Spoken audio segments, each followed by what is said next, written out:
Hello. Good morning. Ito na naman ang inyong Nanay Susan. Ngayon ay gagawa ko ng special na bibingka. Sa ating paggawa, mangangailangan tayo ng ating ingredients. Ayan, ang ating rice flour. Gamit ko ay polar bear. At ang ating glutinous rice, gamit ko ay ang kangaroo rice flour, glutinous rice flour. At ang ating Divis queso de bola. At ang ating butter, itlog, asukal, at ang ating calumet, yung baking powder, at ang ating yeast, at saka tubig. Ayan. Ayan lang ang ating mga kailangan. Ayan, umpisahan na natin ang ating paggagawa ng ating bibingka.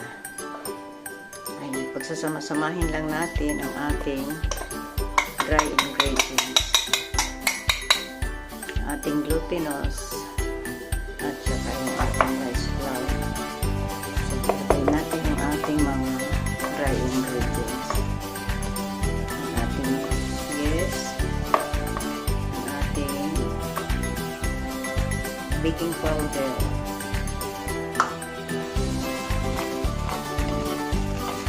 haluin lang natin yung ating asukal,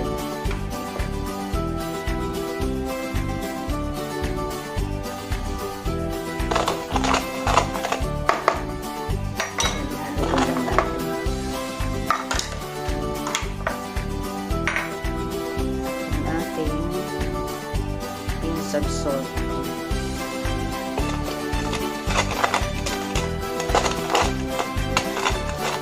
Ilagay natin ang ating itlog.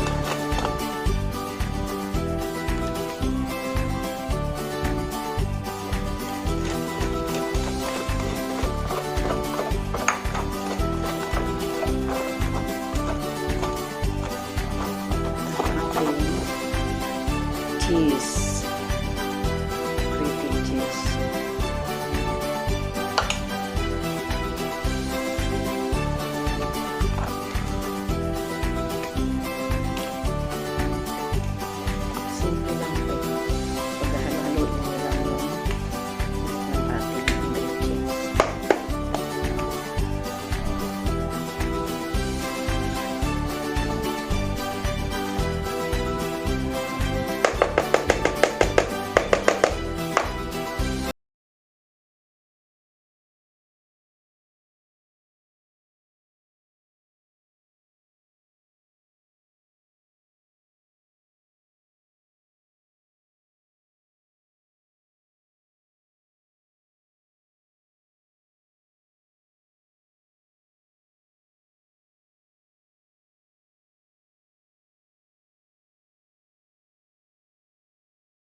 Coconut milk.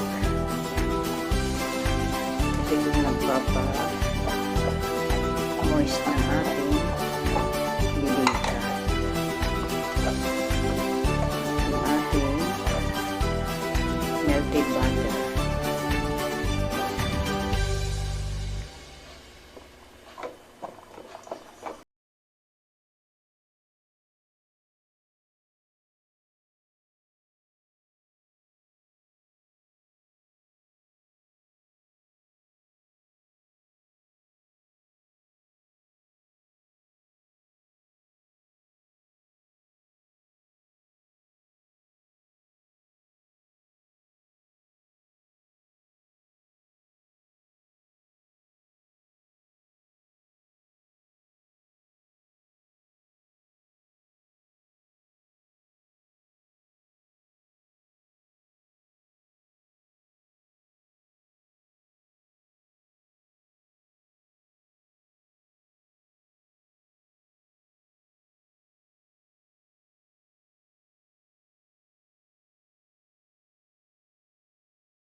So, ngayon, magte-test ako.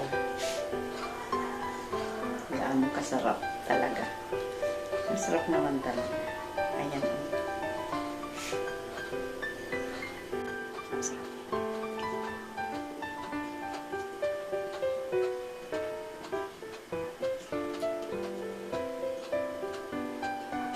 At yan ang aking mga sangkap na ginamit. So, mga mami, gumawa na kayo. Promise, mga kalibre kayo. Napakasimple lang. Basta't kumpleto yan, paghahalu-haluin nyo lang yung mga ingredients. At isa lang yung iluto nyo sa loob ng 25 to 35 minutes. Ayan. Ito, 40 minutes ko niluto kasi ang laki nito.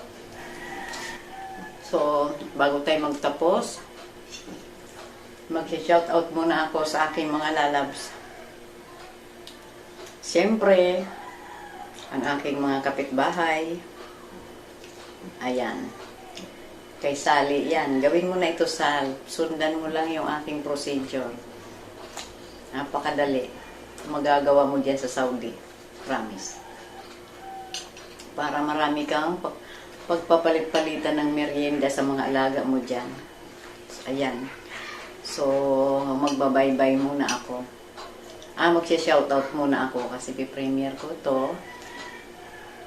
Shoutout kay Jessica Tanon, kay Lovestronic, kay mga Kawasak TV. Mga Kawasak TV, ano ba yan? Bulol-bulol na naman si nanay. Sa aking mga kapitbahay na laging nanonood, ayan. Hindi ko na isa-isa, marami. Baka malubat na naman yung aking cellphone. Ayan. Alam nyo na kung sino-sino kayo. Salamat sa inyo, sa mga supporters ko, sa mga lalabs ko dyan. Ayan. So, bye-bye, bye-bye, bye-bye.